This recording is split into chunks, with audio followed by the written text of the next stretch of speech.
Good afternoon, everyone. More energy, please. Good afternoon, everyone. Right. Where are all the lovely ladies at? Let me see. Raise your hand, ladies. All right. All right. I like that. I like that. Y'all all showed right. up and showed out for Yeah, Mara. that's good. I'm very happy. Good deal. All right. For all the newcomers, if you haven't been here this week, my name is Floyd Arthur Baron Durant III. It's my lovely wife, Stephanie. Please give her a round of applause.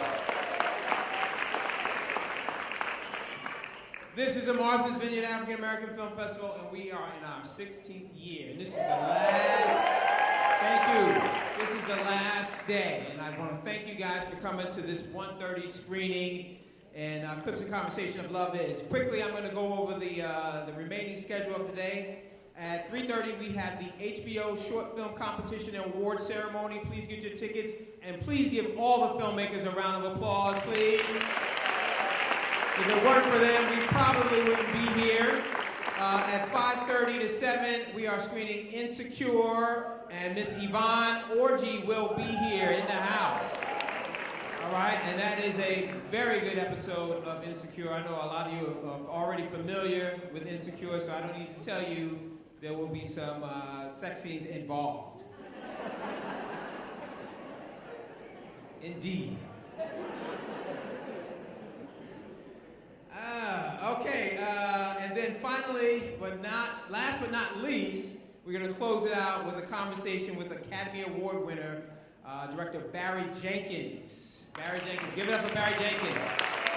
For those that don't know, Barry Jenkins was the director of Moonlight that won an Academy Award last year, right? Right.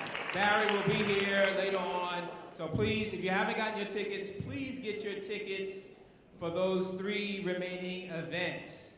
We have not decided on the dates for next year, but we will email you and let you know. You can see it on social, and it will be in August, more than likely, and it will probably be sometime in the 2nd week. All right?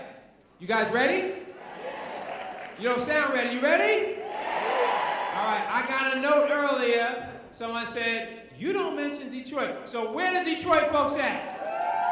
Oh, okay, y'all didn't show up. Where's ATL?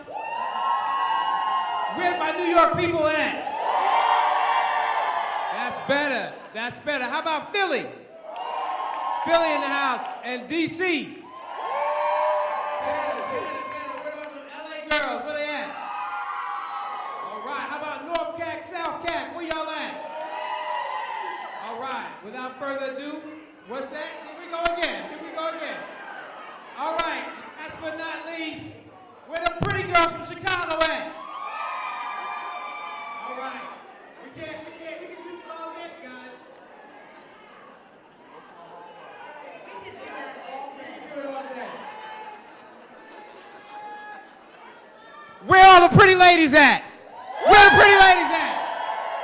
All y'all pretty, that's it.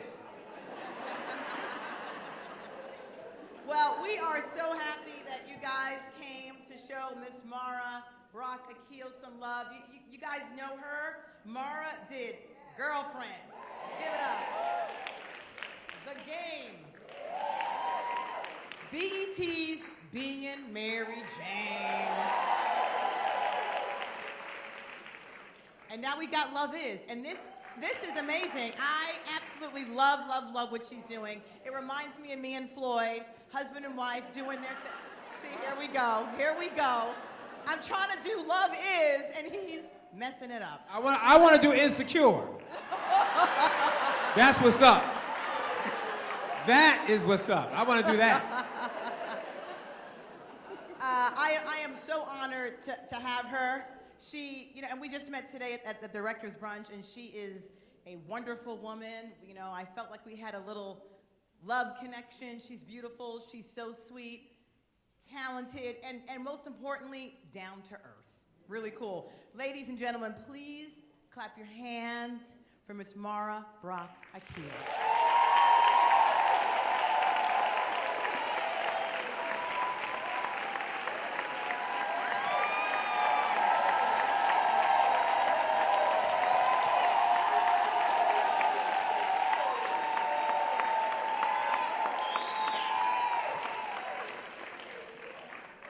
moderating this wonderful.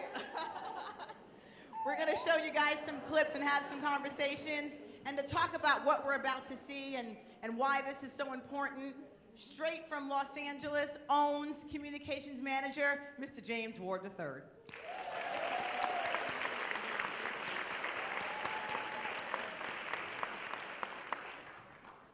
Thank you for that love. I'm telling you, that felt good. Thank you. I saw the standing O. I know. All right, so thank you guys again, everyone, for being here today. It's a true pleasure. And on behalf of the network, I do want to say that it's important to Miss Winfrey for people to see themselves. It's been a big thing for her to, identify with our core audience. And so you see that with shows like Love Is, along with our other programming. So thank you again. So Mara. Hello, James. Hello. I feel like I know you. We do know each other. So before we jump into the clips, let's just talk about the moment. How did you even get at OWN? It's Oprah. Was that a dream? How did that happen? Is it a dream? Isn't it everybody's dream to me? It's our collective dream. It's funny. This whole project has been led by prayer.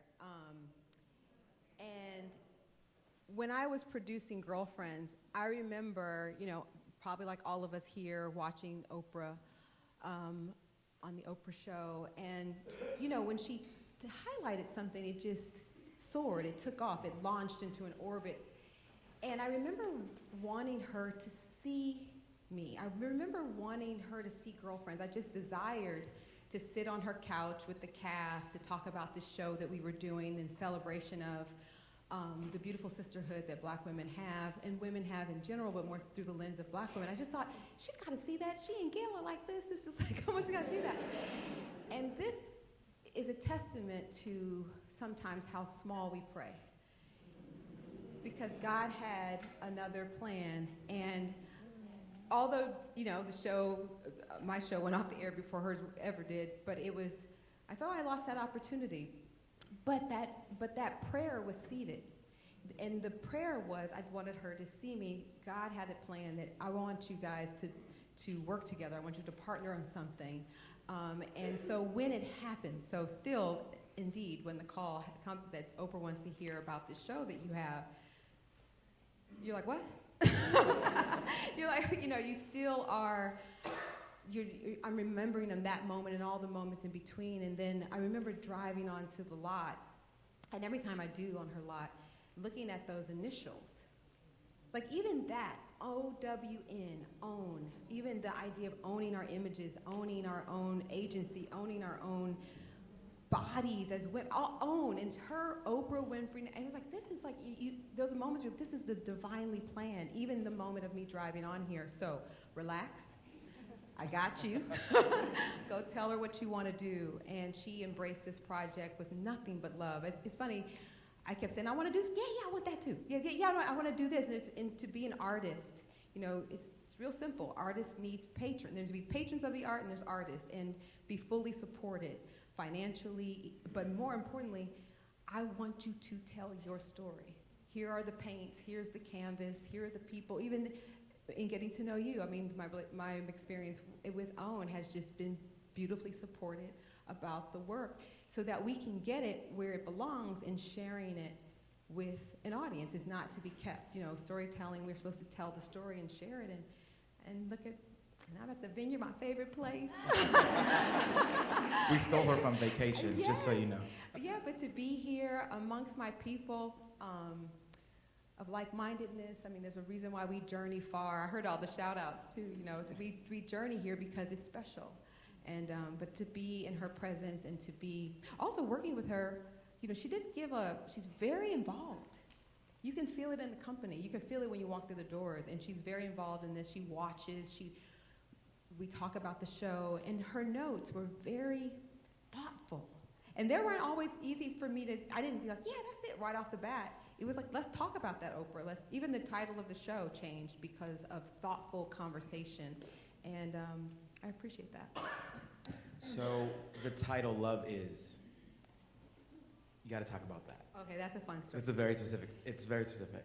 So the initial, the title of the show is Documenting Love, which might make sense to people because there's a documentary element in the piece, you know, with the present day versions of the characters documenting, telling their story, right? And this is funny, Oprah too, she's led by the light inside of her. She's led by her gut. She goes, I don't think that's it. I was like, really? Hold up now. Hold up. I was like, am I gonna have my first? I was like, oh, how do I tell Oprah I like documenting love? And she explained why, and you know what? And I remember before my nervousness, I go straight to prayer. I'm like, God, help me listen, help me listen, help me to listen. And so I heard her, and she goes, and basically, how about this, Mara?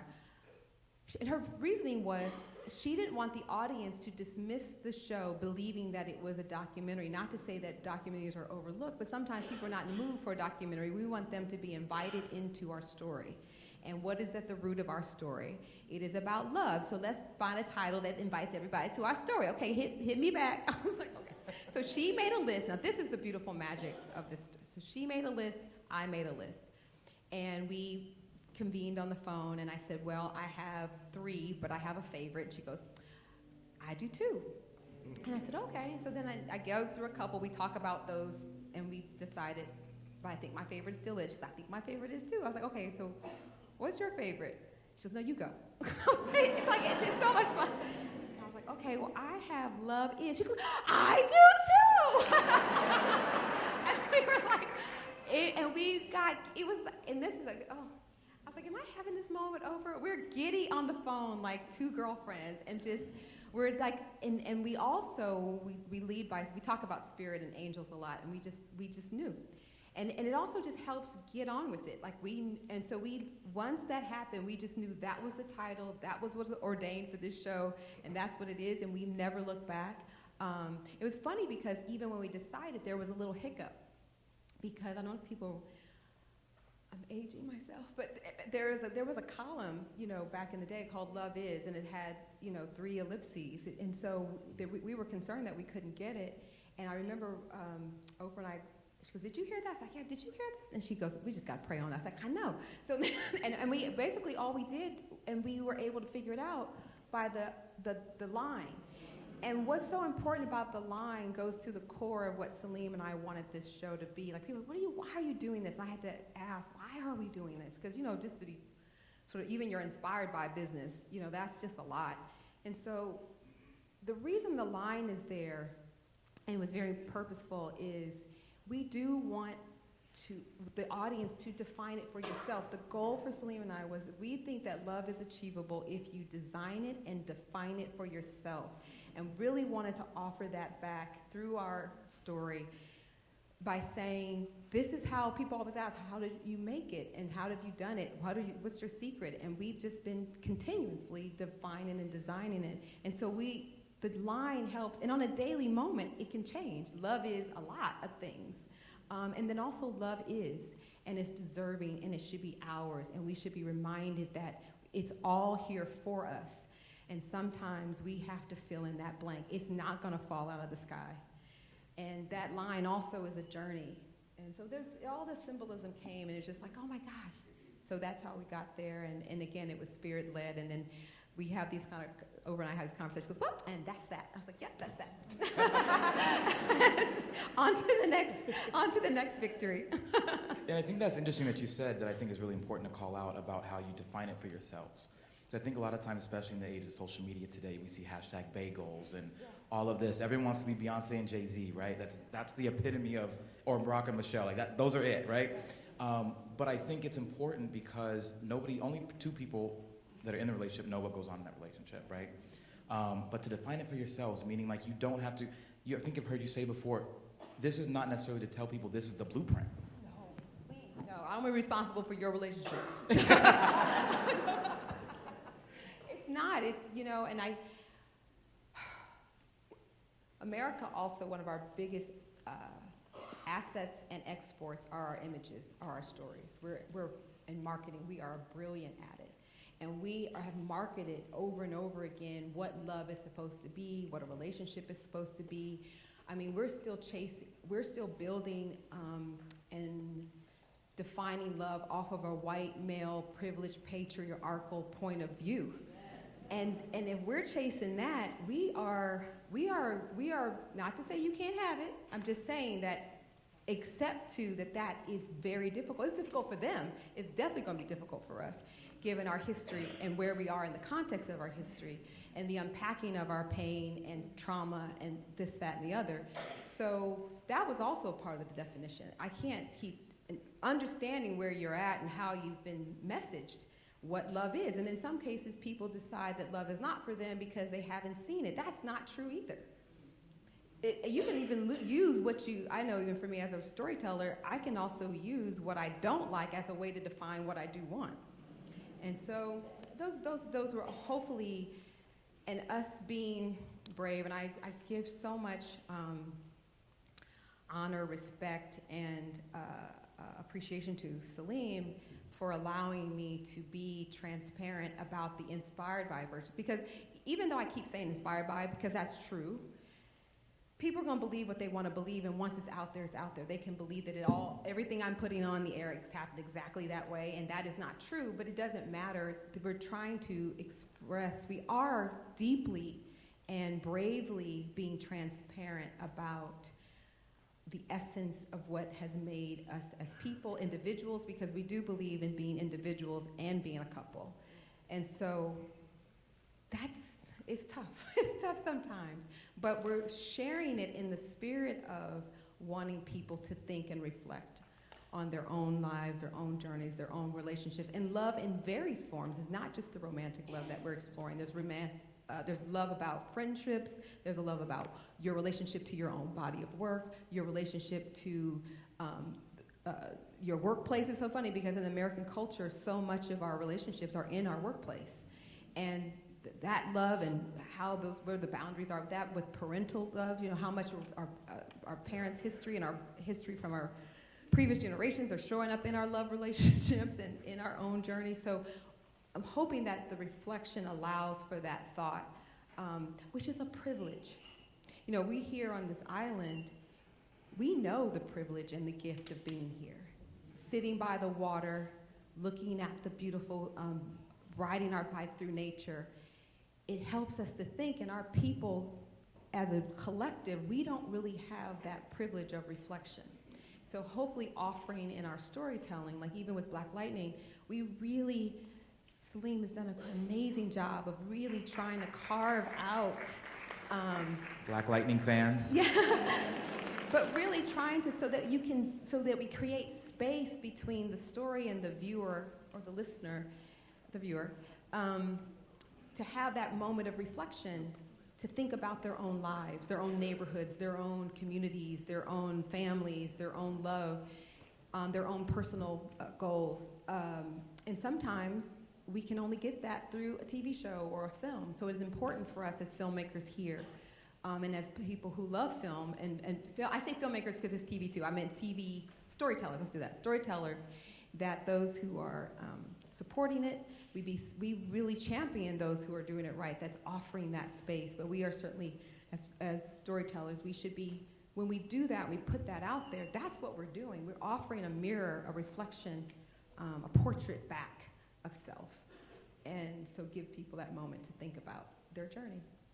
Speaking of journeys, let's take it back to 1997. I know, that was fun. So we're gonna check out this first clip.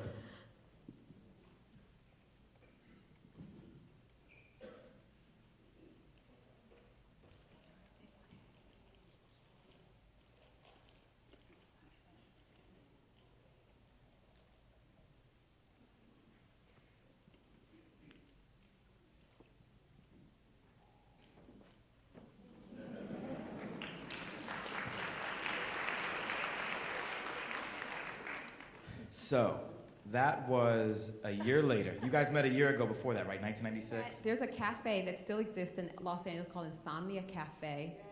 And it is a magical place. It's funny, I also often say to everybody out there, when you follow your purpose, you find everything. So I was in the cafe writing all the time, and so I found a career and a man. And I was like, one-stop shop. Dreams come true. Yes, it was, and so we met initially, and I was not a working writer. I was actually unemployed, working on a script. He was visiting from the Bay Area, and his friend Sean took him to Insomnia. So we had a brief moment in Insomnia. It's reflective in the pilot. And this was a year later, and within a year, my life had changed. Buying house. Yeah, bought a house. Cut your hair. Cut my hair. You know, I want to share too a couple of, and that's also again through, literally I remember probably the time that I met him, I remember having around $50 to my name, and to your point, a year later I was buying a house. Wow. I'm just gonna say that, it was wow. And it also comes, but I speak about that wow, it wasn't magical. If I reflect back on my family, I have a legacy of that. You know what I'm saying? My grandmother, my grandparents were property owners, and that was, whether I was thinking about it at the time and working on this project, I can reflect back and see myself like, oh wait, you're not brand new, but you weren't special, Mara, in the spirit of that. You were building on your legacy in your family. And I'm proud of that. And I'm proud of the sacrifices and the challenges and everything that my family had to go through, but that's how I was able to go to Northwestern, to put me in a situation to go on and get that job. But I want to just share that clip, just fun stuff. Well, I told you I prayed everything about this moment, being scared out of my mind to put my story, to say it's our story, because I can hide, and I have, and some of you guys have already made the connection between Joan and Nuri and all that kind of stuff, because I can hide my life in the other characters. But some fun moments are literally that stretch of Melrose. We literally met there in 1997. I got to recreate the moment on the literal block in which it happened. What was he wearing? He was wearing something close to that. But and the funny thing is, you don't see really what you don't see in that, or you overlook what you want to overlook. But at the time, biker shorts were in fashion. So I was like, maybe he got biker shorts on. You know, ladies, we tell ourselves what he gets wearing biker shorts, right? But the funny and the real story, and I didn't get to show it where he was literally prior to that moment. Saleem was going to work out with his friend, and the friend was like, man, but he had sold everything to get to LA to be a filmmaker. He was putting together, he just shot there's a movie he has, Dry Longzo. They made this movie for so another inspiration, they made this movie for $25,000 with that and community filmmaking. And he came to LA, and part of coming to LA, he had to sell everything. And I think about Saleem, that's why I wanted to capture in Yasir. I think about the boldness of living your life, so like where you can be judged immediately, but he is a man, he is a king. He walked, even though he had his underwear on. Yes, he knew who he was inside. Now the trappings don't look very king-like, but that's what I was attracted to, obviously. But yes, he was wearing those underwear. The other thing I want to say, you know, there's other details, you know, that benefits. But anyway, This airs Tuesdays at 10 p.m., so it's after 9. Adult content. Okay. The furniture store. Here's another. This is where I know that God's over everything, by the way, so you don't have to really question that, but it's fun to see it. That furniture store, in the literal section where he walks over, she stands. The furnishings weren't quite that way, but we literally shot in the furniture store that he walked in when I was looking for furniture. In that corner, I got to block it. I got to block our love story in the actual building. Other important note, the owner of that store still owns it today. And she had just became the owner few months prior to us meeting in that store, and she was present that day. But here's the real in TV land and movie, especially the filmmakers, it doesn't mean that you're going to get the permit or you can afford the location or that any of that, or that they even want you in their store. The stuff that they were hanging around, I'm telling you, that store is so expensive. If we had broken anything, we might have needed Oprah's insurance. Like it was like. And that was the first week of production. That was the first week. Blew through the budget in the first week, break something. Okay. So, and I just share that, just the magic, and that was we shot that on day one of shooting, and it was just, I felt so supported, and just excited, and I also think, I was also, so that literally happened, although the baby wasn't present for our reunion, his friend was. And so that was fun, putting all those details in. But it was a way to introduce Sean's character and who Sean was, and put the baby there, and it just flowed. And biker shorts to those little details were real. And the way the series lays out, the pilot and the first, there's some real tentpole moments throughout the series, but the pilot is really close to, it's not 100%, but it's the closest to being that really did happen. Like, you'll see in the next clip where he sends this note to her. That Saleem really did send me a note to my job. These little romantic moments and serendipitous moments that we recognize. We saw each other spirit, even though we didn't know each other, we knew each other in a really interesting way. But anyway, those are just some fun details to share about that clip. Well, she already queued up the next one. Let's look at it.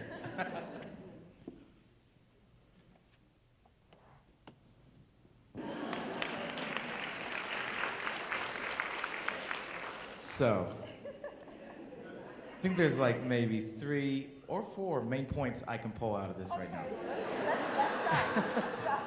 The first one being communication. This is 1997. Yes. You can't send a text, hey, I want to go to this concert. No. Right, so he hand wrote a note. Yes. How did he even get the address to your job? I told him I worked at Marvin, so he used true. ingenuity. He called the operator or got in the phone It's effort, book. right? Yeah, It's he effort. put some effort. He used just some basic, which people do not do today. They don't. I think it's like the technology's making us dumb or something. We're like, it's hindered like, now. yes, we won't make that effort. But so what had happened was, This is gonna be good. so I meet him in the furniture store, and I went back into my life, and it got busy, and I kind of forgot about the date. I never got a chance to connect. I never got to keep that flame going. You know what I'm saying? Once it sort of sparked, you kind of, okay, I just went back into my life, and when that, I remember the day, I can remember like it was yesterday. You got mail, and at the time I'm a staff writer, so you're kind of like, the executive producer gets mail. You know what I'm saying? I'm not supposed to be getting mail, but okay, here's my mail. Okay, I want you guys to see, you say his You Got Mail. I have a lot of like 90s, 80s references in the thing, so there's a lot of Easter eggs. So anyway, yeah, so You Got Mail. Anyway. You've got mail. You got mail. But it was also, I used that thing to take ownership back that we deserve romantic stories. We demand romantic love. We deserve to have the You Got Mails, and we had Love Jones at the time. And again, why don't we have more of those, right? We had Love and Basketball, but we don't have more of you. Anyway, that was my little plug. But I was just stunned by the fact that I got this letter at work. To your point, I didn't tell him the address. I didn't tell him the lot. I just said I worked at Marvin. Or I didn't, it wasn't Marvin at the time. It was. And lots have building, room, lot, Yes. like they're hard to. It's hard to negotiate. And then you have to believe that the mailroom person knows what they're doing to get the, anyway, I get this letter with the press clipping, and we actually did have, there was a real concert, was Wynton Marsalia's Pulitzer Prize winning jazz opera, Blood on the Fields.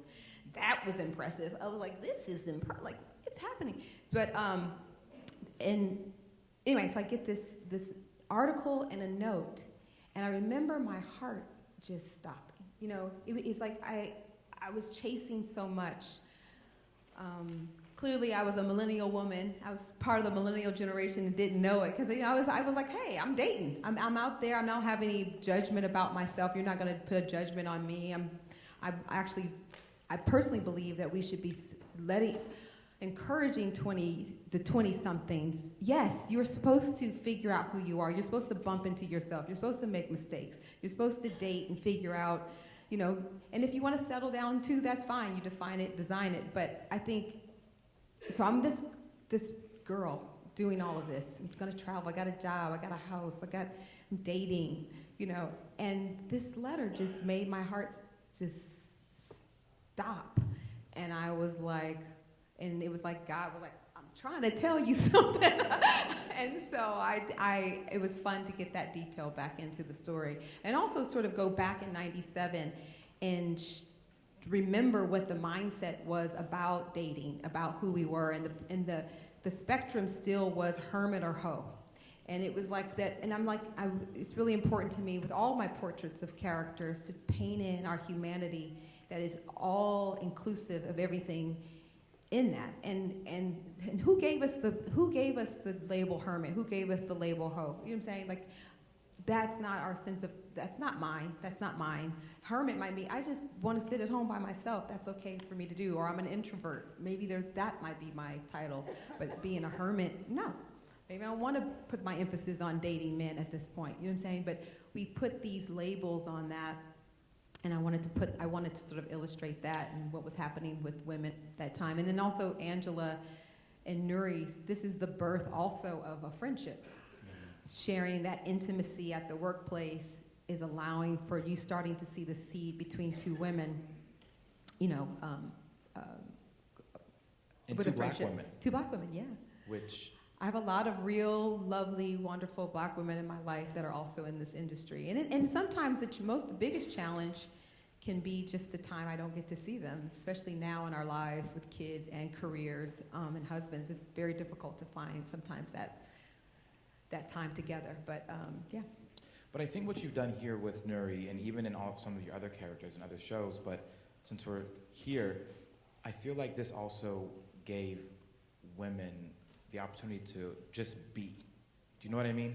Without the label. Yeah. When men date and have sex with multiple people in a week, it doesn't matter, right? That's a common discussion people have been having, but she's, just talking about, yeah, I did this. She says hand jobs and whatever, 3 days apart. Like, she's being who she is. And I think for the audience to get to see that and for Nuri not to feel ashamed or feel it's that confidence, just be. I think women don't get the opportunity to just be. Yes, and thank you for saying that, because that was purposeful. Even when Michelle, let's just give it up for Michelle Weaver. Oh, my whole cast, they are amazing. Michelle and I talked about that. I was like, this is nothing. We don't have to. You just say it. There's no judgment here. This is just action. This is just, you went from A to B. This is who this one is. This is who this one is. This is who this one is. And it's okay. And that goes back to my own personal philosophy that I think we should be encouraging women to discover who they are and not always who you're going to marry.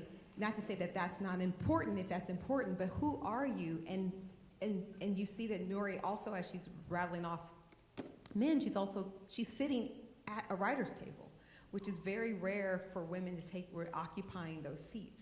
They're having a discussion, talking about being, they're just being there. And it was also, the whole piece, I'm very interested as an artist to talk about our body in context to space and what space we actually take up. Even in the house, you'll see a lot of wide shots. It's very important that when I was coming up which is I talk about in the show, our bodies were, first of all, we were in 2 to 3 sets, and a lot of our shots were medium shots, full frontal, the joke in the mouth. There was no sense of shooting them and you see the back of her neck and which is a lot of times we fall in love with simple things like that. Their hands, you'll see them touching a lot, they're holding the hands, that we don't get to see those parts of our own body expressed that way. Or I know Saleem always pulls on my ear, it's like little things that make me so happy when he does that. I know that we haven't bottled that up in an image. Like even the music that I use, it was very important to me. I took a big swing. Akira Kusamura, funny, another love story in the spirit of, I've never talked to him, I've never heard his voice. We met, I found him on Spotify randomly, on a random play, fell in love with his music, and hired him to be the composer. He's a Japanese composer.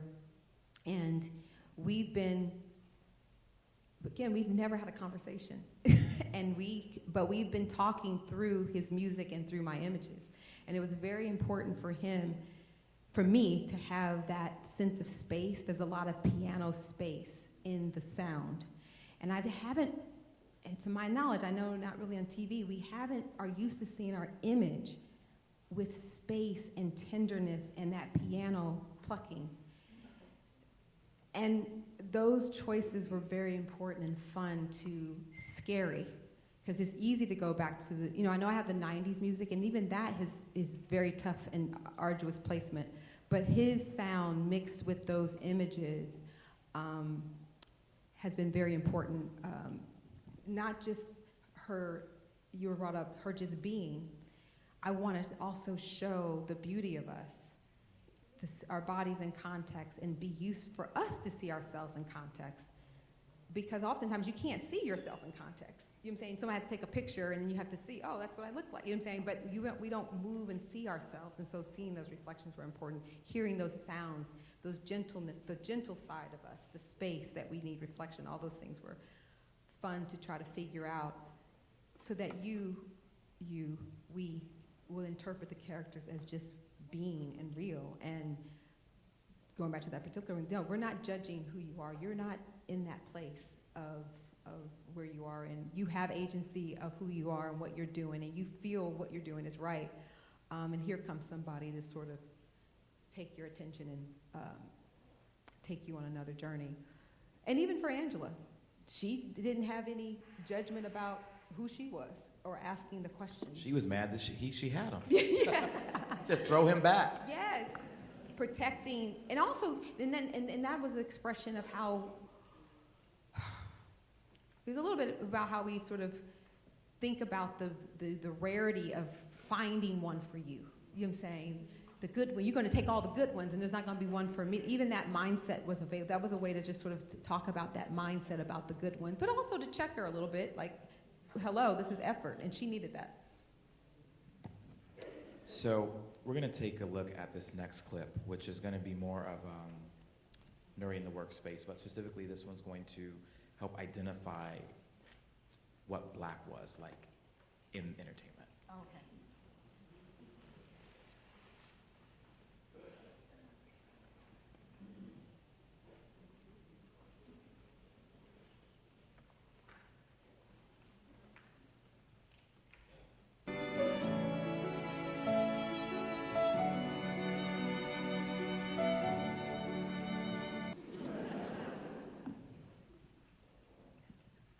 That was a clip. Yeah. That was a clip to show the current, the modern day versions of the characters played by Wendy Davis and Clark Peters, and very happy to have them.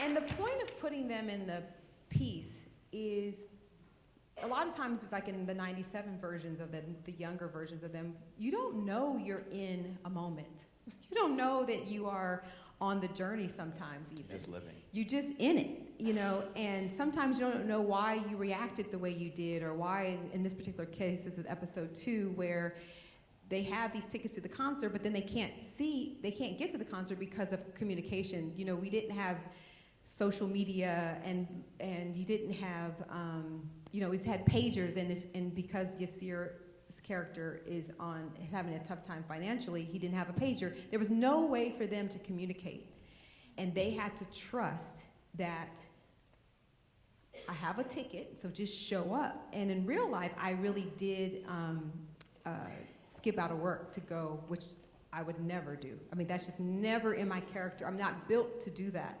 but yet I did it. And I still don't know why I did the things that I did. And so the older characters, or the wiser, we call them the wiser Yassir and Nuri, they're there often to, like when you're reading a memoir, you can reflect on what happened, but then you can also offer insight into what you were feeling or thinking, or now the time has passed. So that's been an interesting use in telling story that I haven't had before. They're not simply just telling the story, they're offering insight into the moment we're showing, and their fears, their concerns, their hopes, their dreams, and how they feel about it now. And so that was a little snippet into that. Can you talk a little bit about during the creative process with you and Saleem discussing what will be shared, what won't, in the similar kind of reflections? How did that process go? Well, well, we talk about the tentpole moments. I'll say, the big moments, the little details about the fun stuff about the concert. That's like a no-brainer. He doesn't care about those things. But like as the story progresses, like even next week, there's a really big, Saleem and I had a big talk. Do we want to share this aspect of our real life for the purposes of Nuri and Yassir, who I hope will become ambassadors for the idea of defining and designing your own love story in all its facets. But I remember, I don't think Saleem wants to do any of this.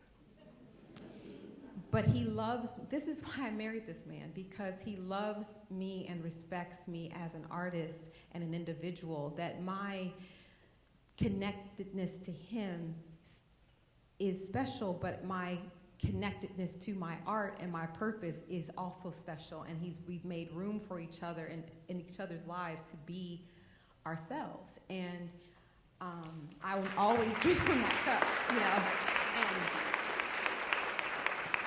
so then when he put the ball back in my court to say, especially next week's, and even the one that just aired, it's kind of like, well then I better do it right, and why do I want to do it? It can't just be, I just want to tell my story. That's very, just yapping off at the mouth about your story is not what it needs to be. So next week we share something very,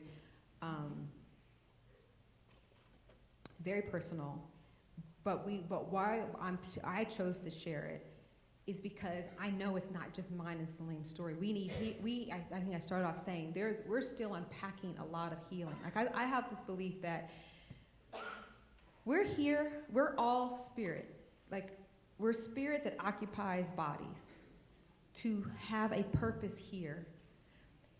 And one of the delays, I think, in us getting to our purpose is the context of our history here. The pain, the trauma, the struggle, the financial setbacks, just the odds against us in a general sense. I'm speaking general. Clearly, a lot of us have broken through that.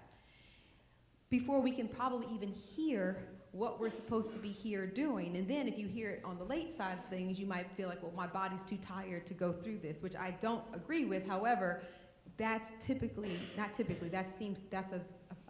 theory that I have. And so I want us to start shedding pain. I want us to start sharing our stories, the painful part, the dark stuff, the stuff we don't want to talk about, the stuff we certainly don't put on Instagram, and go on and put it out there so that we can sort of heal from it with the purpose of getting to our purpose.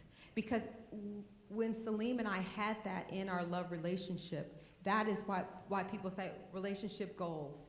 Y'all are the power couple, all of these things, which I appreciate because I understand what the love and the intention is, but part of the work is what we did. We stretched ourselves quite a bit in the name of love, and in that stretching, we stretched ourselves as artists, we stretched ourselves as parents, we stretched ourselves as family members, however we define ourselves, we stretched ourselves to do some of the things that I think people are saying they want in their life, and that's what we're sort of sharing. And sometimes it is sharing the vulnerable stuff. Even this past, well, I know that clip is coming up, so I'll wait, but yeah, so we shared, I shared, now as the story progresses, a lot of the tentpole things that happen, they didn't necessarily happen as quickly and as fast. I'm manipulating that, and of course that manipulates the story. but what I am trying to be 100% true to is the essence of who we are as individuals and a couple that help create a situation, an environment for us to thrive in a lot of our lives, areas of our life. Well, let's take a look at the next clip. That was great. This is the workplace one you were talking about. So, yep. Yes.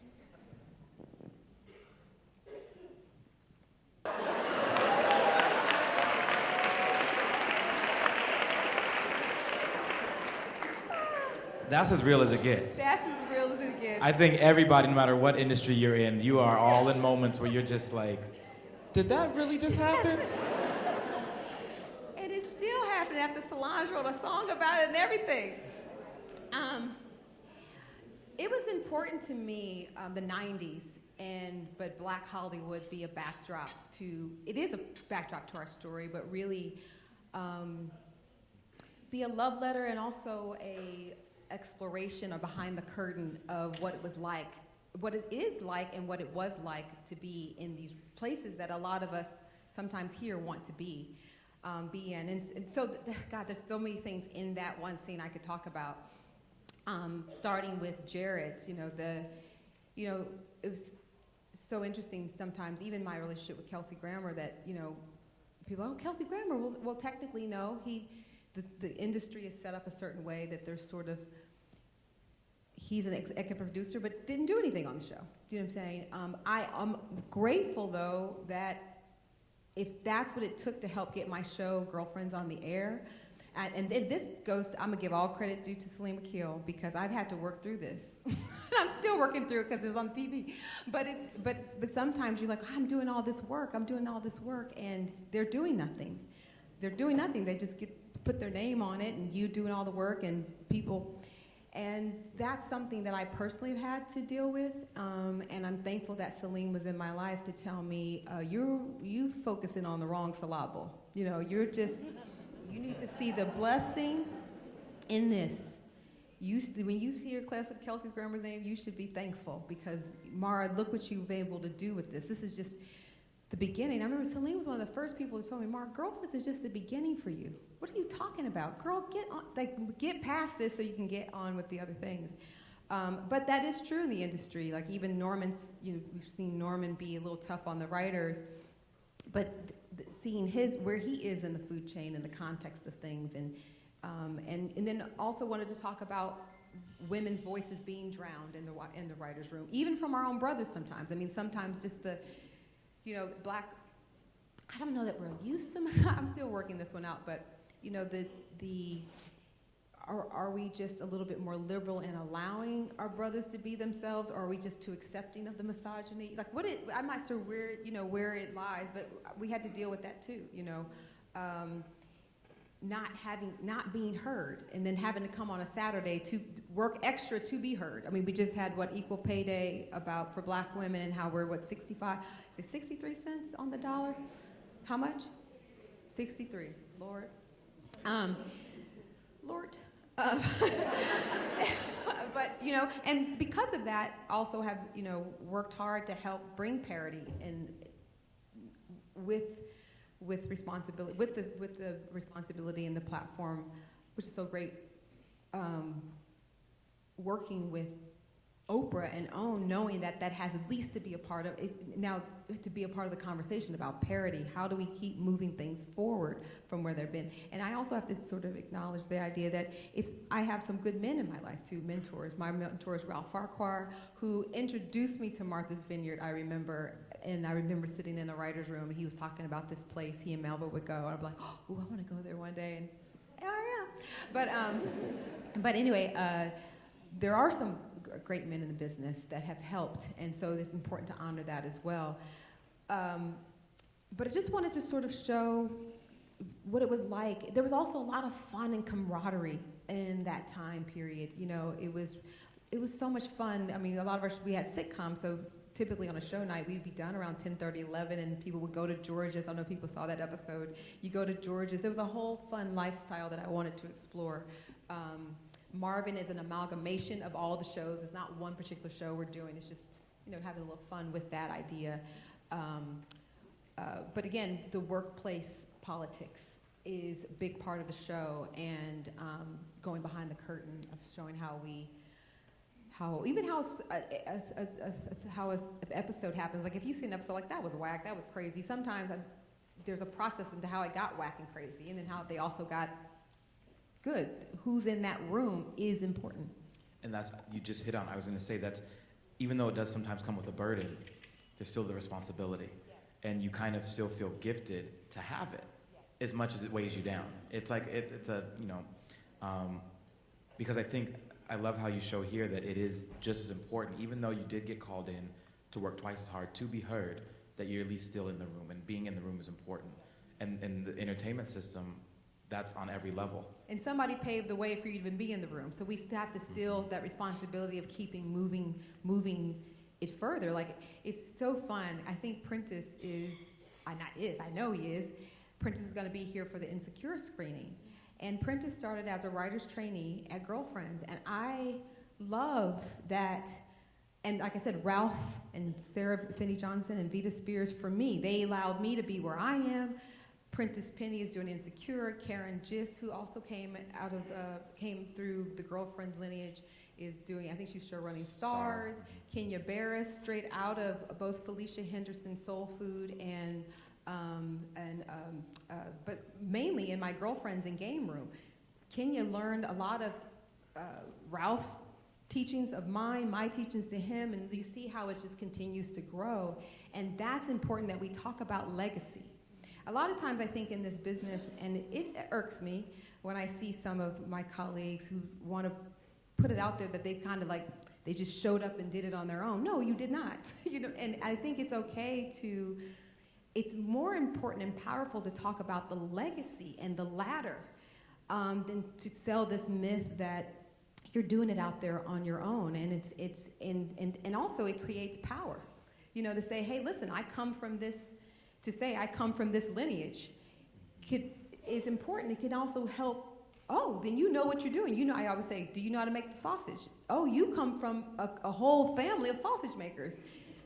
Come on, and we can entrust this $20 million to you, you know, and that is, you know, so anyway, so I find those things are very important, and I'm very proud to be a part of this storytelling family. That actually starts from Gary Marshall. Gary Marshall is, Ralph came out of his rooms.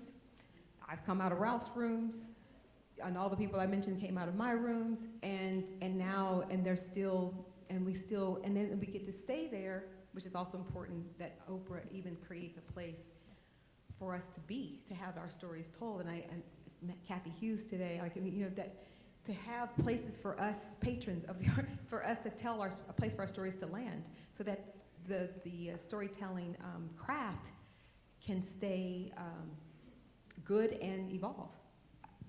And as we gear up this next clip, just take a few seconds, please, and make sure all your phones are on vibrate. There's been a few tonight, and really appreciate it. Next clip, please.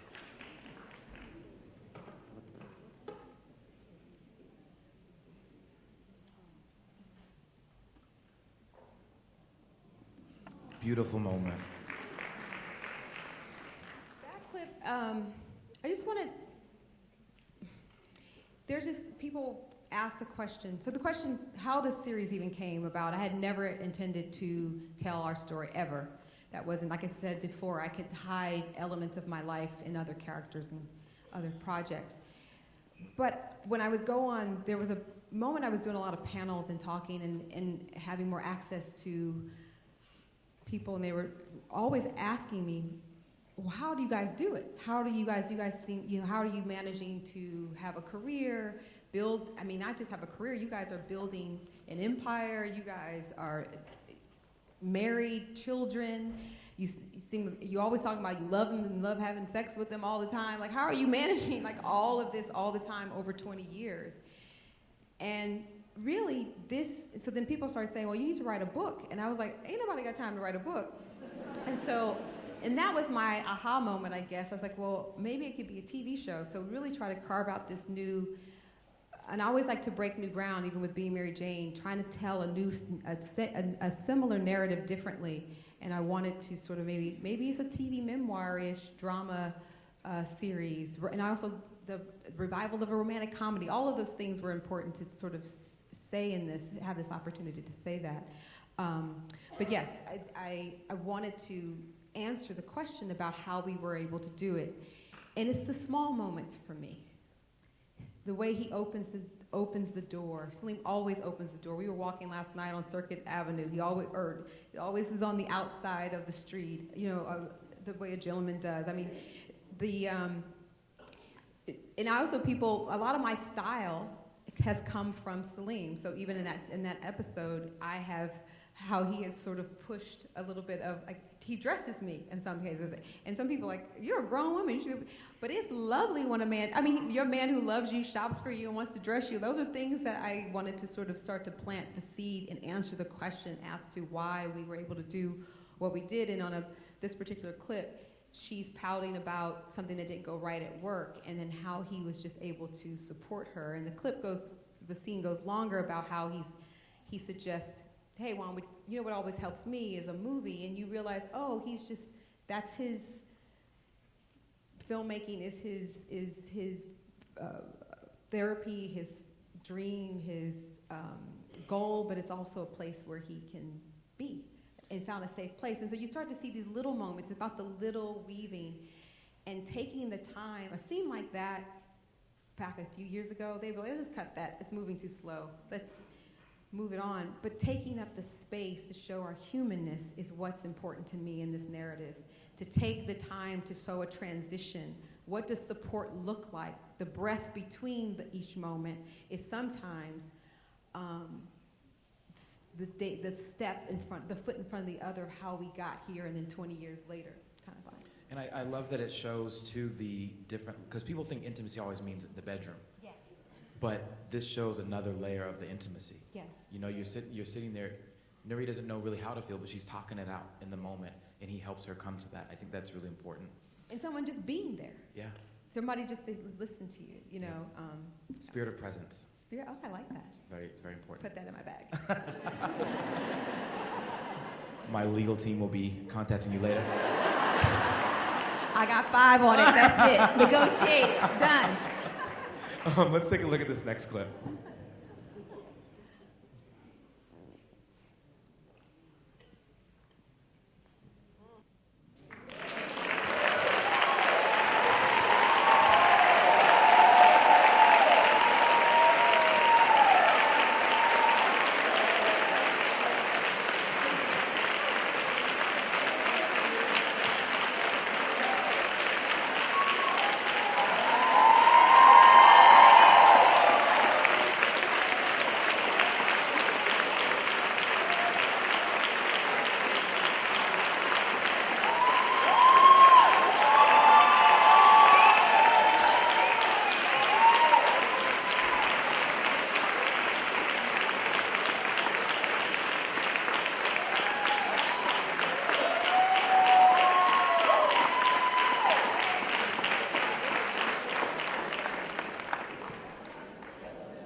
We had to show that.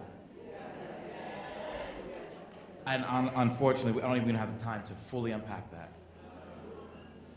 But, first thing, the male vulnerability, black male vulnerability. We're always thugs, we're portrayed as we don't feel, you know? But this moment really shows the humanness, you know? To see the first time that Nuri goes and sees where he comes from. But yet doesn't judge. She steps in.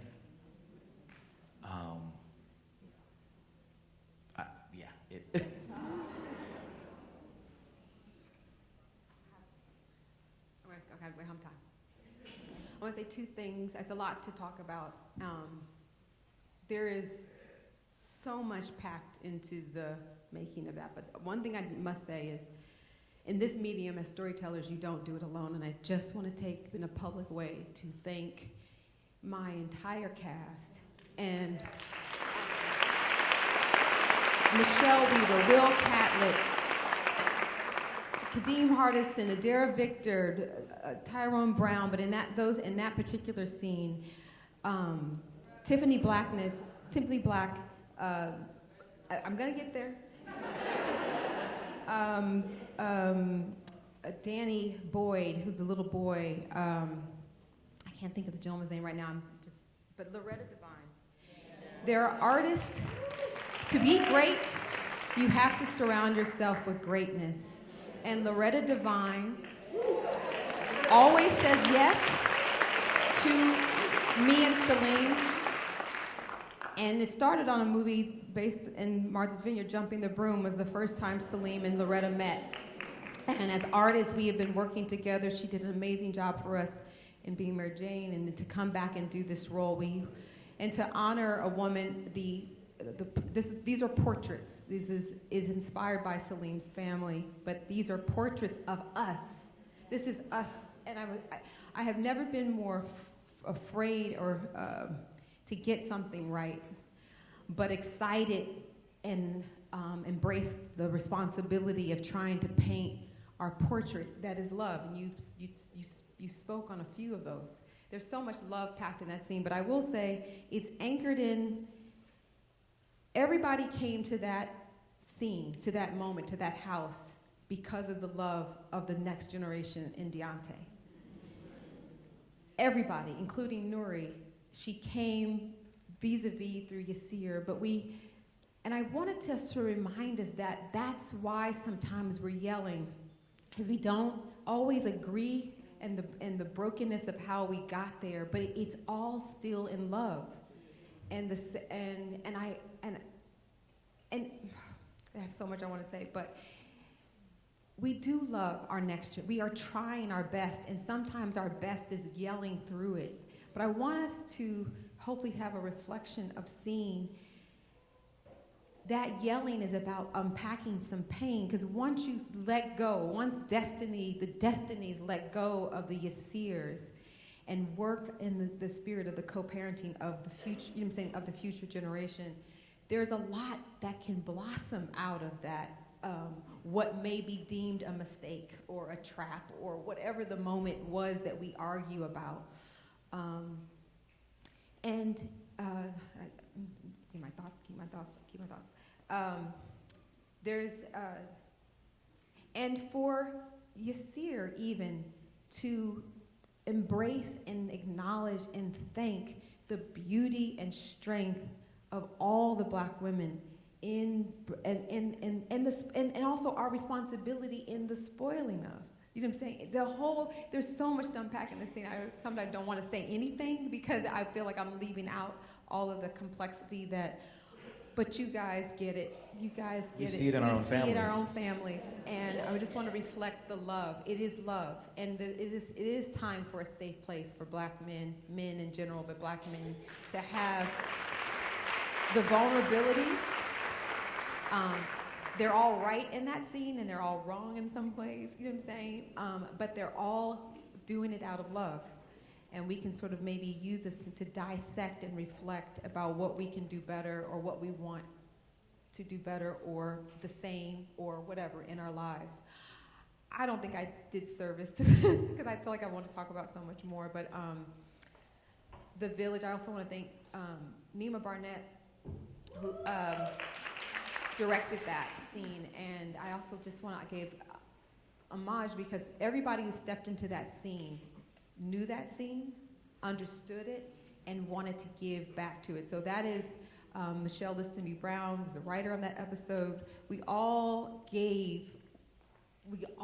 poured in love because we wanted to reflect it back, but we also wanted to reflect back truth. And so thank you. And I know we've got to wrap up. So we'll leave with, we won't talk about it because it'll make people tune in for next week. But there's an exclusive clip for you guys again of next week's episode. Let's check it out.